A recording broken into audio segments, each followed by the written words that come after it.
with the amazing Leah Delaria, fantastic queer comic from America. And that's your Sunday Forum. But now it's time for the mixtape, and that's an interview with the guest. Gets to choose the 4 songs that you hear. Today is a chance to hear an interview that my colleague Mike Robinson did with David McGovern, who is Senior Manager at Transport for Greater Manchester.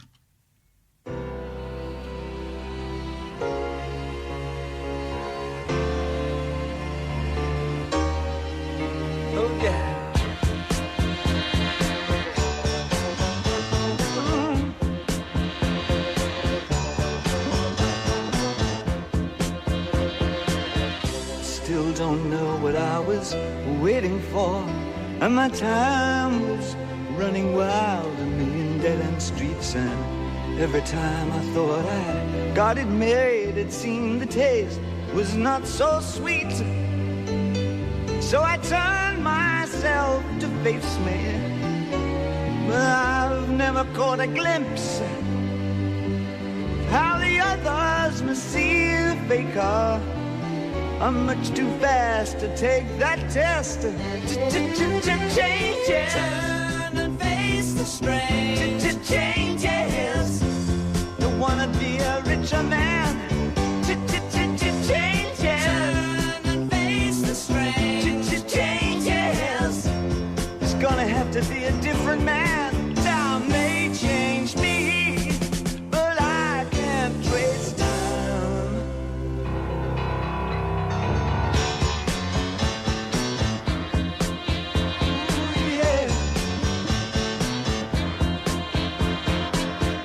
Watch the ripples change the size, but never leave the stream of warm and permanent sand. So the days float through my eyes, but still the days seem the same. And these children that you spit on as they try to change their worlds are immune to your consultations. They're quite aware of what they're going through. Changes. Turn and face the strain. Changes. Don't tell them to grow up out of it. Changes. Turn and face the strain. Changes. Where's your shame? You've left us up to our next event. Time may change me. You can't trace time. Strange fascination fascinating me. Our changes are taking the pace I'm going through. Changes. Turn and face the strain.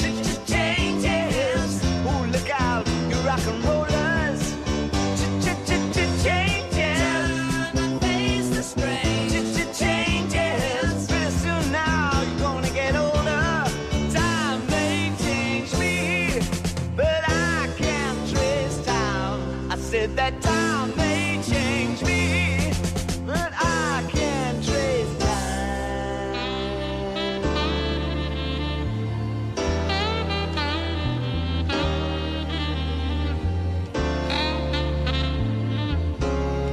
Hello and welcome to the Sunday Forum. My name is Mike Robinson. This is Gaydio on 88.4 FM. You can also find us on the internet on gaydio.co.uk, iTunes and some mobiles as well. This is the mixtape where the guest chooses all the music. My guest today is David McGovern, who's chair of the Lesbian and Gay Foundation, a manager with Greater Manchester Public Transport Executive, and he's also a magistrate. Busy life. Welcome to the show. Thank you, Mike. Nice to meet you. For your first song, you chose David Bowie and Changes. Tell us why you chose your first track. It could have been any of them. I mean, I'm a huge David Bowie fan. I've loved him since I was about 10, I suspect. I love the Ziggy period and the Hunky Dory period, but if I think of any song, I think Changes was the one that meant so much to me when I was younger. I had an older brother who was a huge Ziggy Stardust fan, and the thing I always remember when I was about 10 was kind of him coming in the room every now and again dressed as Ziggy. Had a huge influence on me. And of course, Bowie at the time was playing around with his sexuality, and it's the kind of thing as a young guy you wanted to hear people talk about, being bisexual and gay, and I think it impacted on me for all those kind of reasons. And, of course, talking about gay, when did you come out? I had a string of relationships with girls for quite a long period of time. It was about 24 when I actually came out as gay. No kind of really difficult coming out, no big story to tell particularly. But it just, the way my life turned out, really. So you were happy with girls, and you had no feelings at all towards men? I think I always thought that I was bisexual. Right. But it was a closeted bisexuality, I suspect, which is a strange thing to talk about, but that's kind of where it was. Yeah. I knew that, and I knew, I think in the back of my mind, I knew that I was gay. But there was no great pressure to come out, and there was no kind of massive drive in me to come out. It was just something that naturally occurred. It was pretty straightforward, really. You're a Salford lad. Very much so. Born in Salford. Very much so. Can we... You're on dangerous territory here. Can we wind the clock back a little bit? Not too far. Take us back to when you were a lad growing up. What was life for you then? Very stable, loving family. I suppose working class... Well, I don't suppose, we were very working class, with middle-class aspirations, because my mother was a Salford Catholic woman, and I think she thought she was a bit posher than everybody else, but we weren't really. No. We didn't go on holidays, particularly, unless it was to Blackpool or other places, but there was a lot of love, kind of very strong, brother and sister, couple of dramas in the family, but nothing that was really out of the ordinary, no horrendous stories of a Salford child, and I'm afraid it was pretty much... That's good. That's nice. That's nice, yeah. Yes. And I was a typical lad, played football, played sports, did okay at school, kind of, as I said, had girlfriends, seemed to be really no real kind of dramas. And when you left school, was there any particular job that you wanted to do? What were you into? This was bizarre. I remember the careers teachers in 1980s comprehensive schools.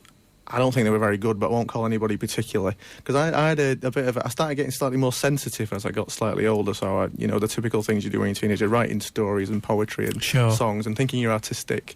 I always wanted to be a social worker. And I remember a very stern woman saying to me, who was our careers officer, that that's a job for women.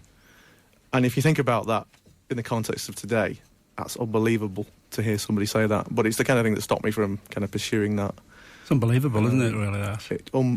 To think about it now, it just doesn't make any sense, but that was what I was told. And I had a choice, as a lot of working-class kids had, which was either, go to college, which really wasn't an option, or get a job. And I got a job. And everything I've had since then, by way of degrees and masters and various other things, have all come about whilst in work. Yes, yeah. Now, music's an important part of the mixtape. And we'll be hearing more of your music throughout the programme. But how important is music in your life? Hugely. I started going to concerts very, very young. Not so much nowadays, but I think everything... Because, as I told you before, I can be a slightly sensitive person. I've got a reputation at the LGF of not being very sensitive. But I can be quite a sensitive person, so I do associate different music with different periods of my life, and music does move me when I listen to it. My favourite types of music tend to be women singers who sing quite sentimental songs. I've got quite a like for folk music. Yeah. I will listen to Leonard Cohen quite happily, whereas most people would want to slit their wrists halfway through a Leonard Cohen song. Love it all. People like Nick Drake and John Martin and Joni Mitchell and those type of people. But since I met my partner, love soul, love kind of dance music, got into virtually everything. Now I'm listening to jazz. I like jazz myself, 42, yes. It's like... Do you think music, your taste in music changes as you get older? I suspect so. Yeah. I think you become... I'm certainly less tolerant of the charts. Tell us about your next music track, then. Kate Bush. And again, impossible to choose a song, because anybody who knows me knows that I will talk for about 10 hours about Kate Bush. I won't here, thankfully.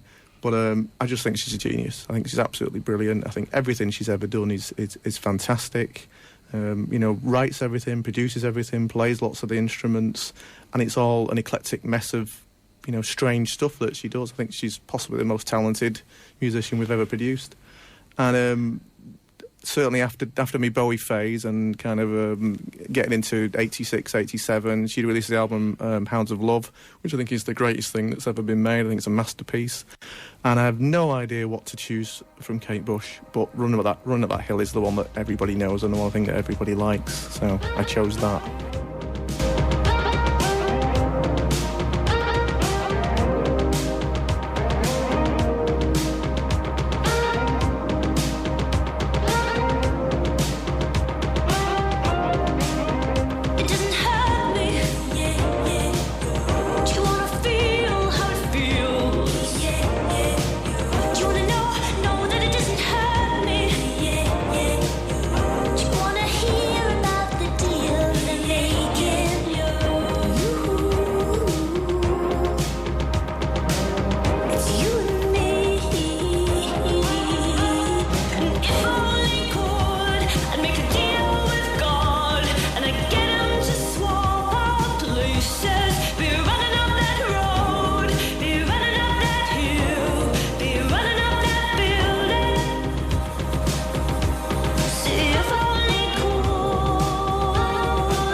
Hello, good morning. This is the Sunday Forum. My name is Mike Robinson. You're listening to Gaydio on 88.4 FM. You can also find us on the internet at gaydio.co.uk, iTunes and some mobiles as well. This is the mixtape where the guest gets to choose all the music. I'm in conversation today with David McGovern, who, amongst other things, is chair of the Lesbian and Gay Foundation here in Manchester. Dave, you actually started off volunteering on the LGF helpline before you became chair. What motivated you to get involved with that? I think I mentioned earlier that I had actually rang the switchboard when I was coming out, and I always seem to remember that the switchboard had quite an impact on me. And I'd realised that the LGF helpline had kind of taken over from where the switchboard left off, and just decided it might be something I want to use a bit of my spare time to do. I'd volunteered for a number of other charities around Manchester and done quite a lot of community work in Salford. And it was just something that came to me at that point when you're thinking, what else should I be doing? What else can I help to put something back, really? And as we said, you're chair of LGF. So how did that come about? I mean, is it something that you elect to do, or are you elected by somebody? Originally, yes. I think I remember when I was volunteering on the switchboard, they were kind of looking for trustees at that point in time on a board that was quite a small board, and they went through an open election process, and some of us weren't nominated to be on the board. My background is kind of very much around organisational development and governance, and the minute I became a member of the board, it seemed to me that we needed to kind of sort some of that stuff out and kind of professionalise ourselves for the future and kind of make the LGF hopefully the organisation it is today. And literally within 3 or 4 months, the current chair was standing down, and as I normally do, I pushed myself to the front, and the Board of Trustees elected me as the chair, and that's over 6 years ago now. I think most of us understand that understand volunteers on the ground, but I must admit I'm just as bad. I don't quite understand what the chair and trustees actually do in LGF, and what do you actually do in day-to-day running of the organisation. Well, any board of trustees for any or executive board for a company and for a charity are there to also obviously ultimately responsible for how the charity operates. So it's all of the stuff around setting the strategy and the strategic direction, the policy for the organisation, to making sure that it manages its finance well and it manages its people well and it does everything that it should do in line with the law. So ultimately, the Board of Trustees take full responsibility to make sure that happens. They will manage the chief executive of an organisation, so they're the employer of the chief executive, who in turn is the person who manages the staff team and the operations of an organisation. And of course, you're all volunteers as well, the trustees and the chair volunteers, are they? Absolutely, yes, absolutely, yes. Yeah. I mean, some large charities do pay for trustees. You know, we would never even think about that. It's very much a volunteer-led charity. Hopefully, the LGF. But you don't actually control the day-to-day running of LGF, for example. No. I'm very keen on that. I think that operationally, you leave the operational responsibility to the chief exec and the senior management team of an organisation, and then the board is there to challenge and scrutinise that and set the general direction. I mean, if I started managing staff in the LGF, that would be an absolute. I have to do that in my day job. It's not for me. Could you actually sack the chief executive, Paul Martin, or any other member of staff? Actually, we could sack the chief executive. You can actually do that. Yes, that's interesting. So you're the boss then, really? In a way. On behalf of the charity. On behalf of the charity, yes. The volunteers and the board of trustees. Normally, in a charity, are the people who make those decisions. Yeah. You were awarded an honorary degree in 2010 by Salford University for your work in lesbian, gay, and bisexual equality. How did you feel about that fantastic recognition, let's be honest? I always used to joke that, because I've also worked around government for quite a lot over the years and kind of had a number of jobs, I always said I'd never have an honour from anybody, because I'm an old dyed-in-the-wool socialist, mate, you see. Who's mellowed with age. Right. But the fact he was Salford University was just fantastic. That's my hometown, and because it was for that, rather than being a policy wonk in the public sector for 20-odd years, because it was for that, I said yes. And it was fantastic, and it made my mother smile. So and that's all you need. That's the main thing, isn't it? If your mother smiles, you're halfway there. And it was wonderful. It was great. Well deserved as well. Yeah, excellent. It's time for your next piece of music. Tell us about the next one. This is very, very personal. This one, because this isn't anybody I would listen to normally. I do now, obviously, but Roberta Flack. First time ever I saw your face. It's normally mine and my husband's song, so that's why it's here. We've been together for for over 18 years. He's absolutely fantastic. He's the most important person in my life. And when we first met in 1994, this was kind of the first thing he put on his CD player in his flat. And from that point on, we listen to it every now and again and remind ourselves about the time we met.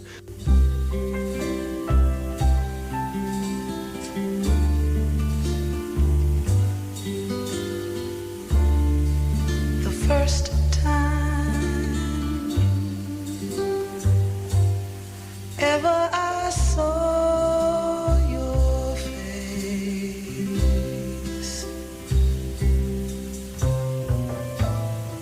I thought the sun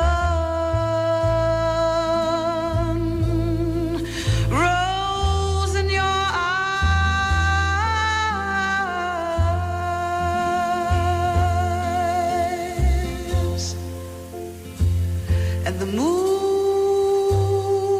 and the stars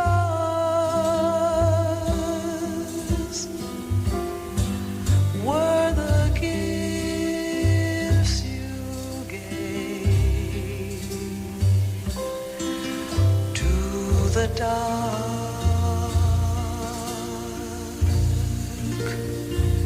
and the endless skies.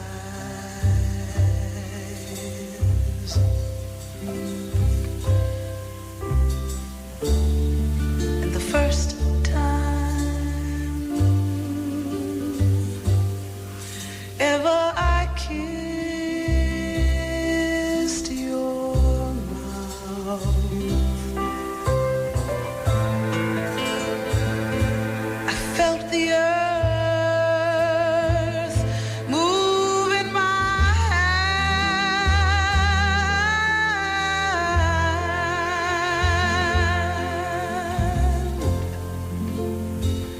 like the trembling heart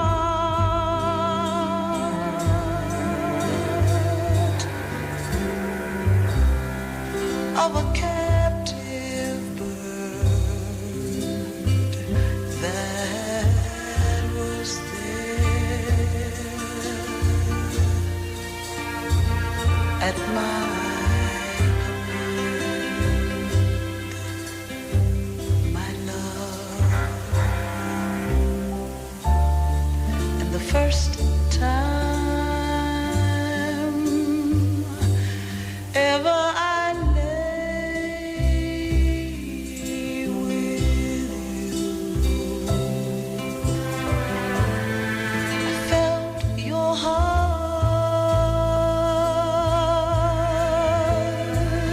so close to mine,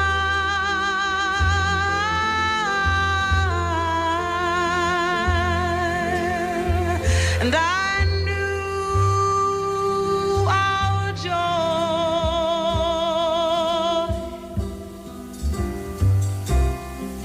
would fill the earth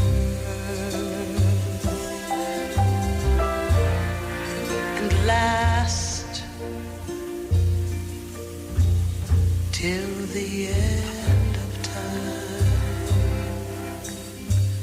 my love. Hello, good morning. This is the Sunday Forum. My name is Mike Robinson. This is Gaydio on 88.4 FM. You can also find us on the internet on gaydio.co.uk and iTunes and some mobiles as well. This is the mixtape where the guest, of course, chooses all the music. My guest today is David McGovern, who we've been hearing about his work with the Lesbian and Gay Foundation, but also he has a full-time job and he also finds the time to be a magistrate. You worked in the public sector for over 25 years. Currently, you're a senior manager for transport for Greater Manchester. Tell us a little bit about the work you do for them. It's similar to the LGF in a lot of ways. I'm actually responsible for their kind of business planning and the performance of the network across Transport for Greater Manchester, which is a similar type of work that I've done in a number of different public sector organisations over the last 25 years. So setting the strategy and the overall direction for the organisation and letting our chief executive know how things are going. It's pure governance. It's exactly why I joined the LGF board, because to do more of that. I'm a career kind of improvement organisational development officer. That's what I do. It's all about performance. Transport at this moment in time is obviously the most important thing to me. Manchester's a hugely bustling conurbation, and it's extremely important to the success of Greater Manchester. We're doing lots of stuff. We're building lots of Metrolink trams and various other things, and there's lots to do in transport. Dave McGovern, JP, Justice of the Peace. How long have you been a magistrate? This is where it all goes wrong for you, Mike, because I'm no longer a magistrate. This is where it's gone right. Okay, well, you used to be a magistrate. I was a magistrate. Okay, that's I was okay. a magistrate in Salford for a few years. Salford Magistrates was closed down and merged with Manchester Magistrates as part of the cuts at the moment. Right, okay. So you'd think that would be better because I work in Manchester, yeah. but actually it's I took that opportunity to step back from it and may go back at some point in the future, but did that for a couple of years. So what motivated you to want to do that then? It's very similar to the LGF. I mean, I think magistrates get a bit of a rap, really, kind of historically, the type of people who become magistrates and the reasons for doing it. Salford was trying very much to get a more diverse kind of bench, people from different types of communities. And I see magistrates as people who are there to help people. I don't think a lot of magistrates agree in the same way. I think they see themselves there to judge people, which obviously is the major part of the job. Yes, I'd have thought of more of judging than helping. Well, I think if you have that attitude about anything in life, then you're probably on the wrong foot. So I think it was about, Salford, a place I love, is made up of lots of different people who are all motivated different ways. And I think if you can... It's amazing how much engagement there is as a magistrate, talking to people about their lives and trying to get some solutions without just punishing them. So much of the work was about kind of saying, how can you do this and could you do this better? And trying to get people to take a different tack in their lives. And that was the bit that drew me to being a magistrate. And to all intents and purposes, you could do that. I think people's image of the bench is pretty outmoded. It has changed a lot in the past, 10 to 20 years. So it was great to be able to sit with parents who were having difficulty getting the kids in school, and instead of slapping a fine on them saying, have you thought about this? Or do you want to go to this organisation that might be able to help you? Pointing them in the way of charitable organisations to try and get some support. Right. Because sometimes people need that. Whilst we're on the subject of law anyway, same-sex marriage proposals, I mean, they won't go away. Claimed by many people that such a law, apparently, they're saying, will redefine marriage. Does it matter? Or will it redefine marriage? I just think there's a tremendous amount of confusion. It's I think people are linking marriage with some kind of religious practice. It isn't. Marriage is a legal term. It's dead easy for me, as most things are in life when you take all the complicated bits out. It's just simply about equality. I know that lots of my friends don't want to get married. They're quite happy with civil partnerships. All I would say to that is we should have the same rights that everybody else has. It's as simple as that. And anybody who tries to complicate the argument with other stories or things that are going to become confusing or the law won't be able to do with it, forget that. It's just about equality. I also believe that, religious establishments should be able to make a choice in terms of whether they do or they don't. But barring them from making that choice, I think, is the wrong thing to do. I think if there are some religious organisations that want to perform marriages for same-sex couples, then they should be allowed to as well. Equality. Equality, basically, is what... Simple, isn't it? Just that word equality, Can you imagine saying about any other group in society that you can't do something that everybody else can do? And I know there are some people who are advocates of particular people in society who will say, well, that is the case on occasion. Certainly where disability is an issue and perhaps access is quite difficult for some people. But I would make the same argument for people with disabilities. They should have equal access under the law to everything that everybody else has got. Just... it's an easy argument. So when it comes then, when this... gay marriage comes, I mean, will you and your partner? Yes, we will. Yeah, absolutely. Yeah, I mean, there's a kind of slight perverse side to me which thinks, wouldn't it be great to be one of the only 20,000 people who are in a civil partnership and with that blip in the law? But no, we'll do it. We'll absolutely do it. We're committed to each other. I think we'll do what the law allows us to do to the full extent. And it won't really be a statement. That's a very personal thing at that point. But that's sure. We've said we'll do that. Well. We've run out of time. Always against us. Thanks for sharing with us some of your music, Dave, and a little of your life as well. And can we end then with your final music track? Yeah, it's Catherine Williams. A few people will have heard of Catherine on the kind of... I guess she's folky. I'm not sure she's totally folky. And she's sung a few things on TV. It's called The Morning Song. It's from, I think it was her first album. Darren bought this for me, my husband, years ago.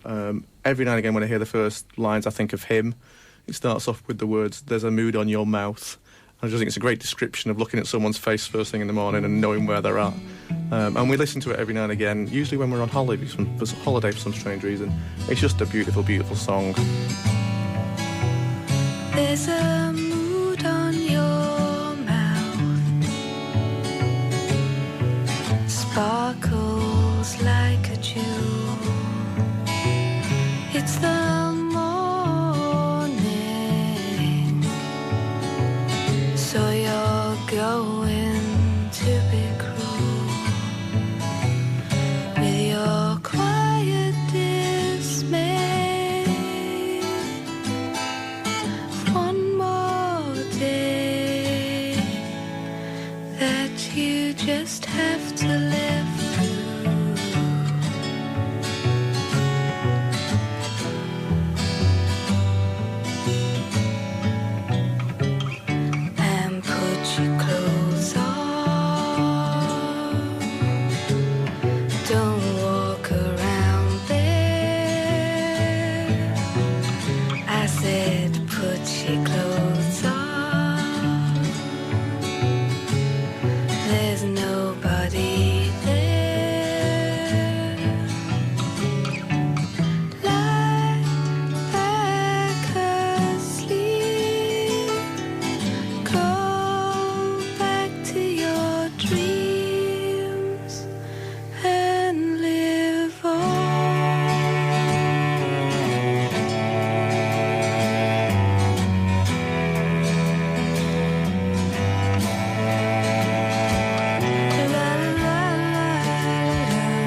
That's again to David McGovern and also to Mike Robinson. And there's another mixtape for you next Sunday here on the Sunday Forum on Gaydio with me, Andrew Edwards. Here's RAF.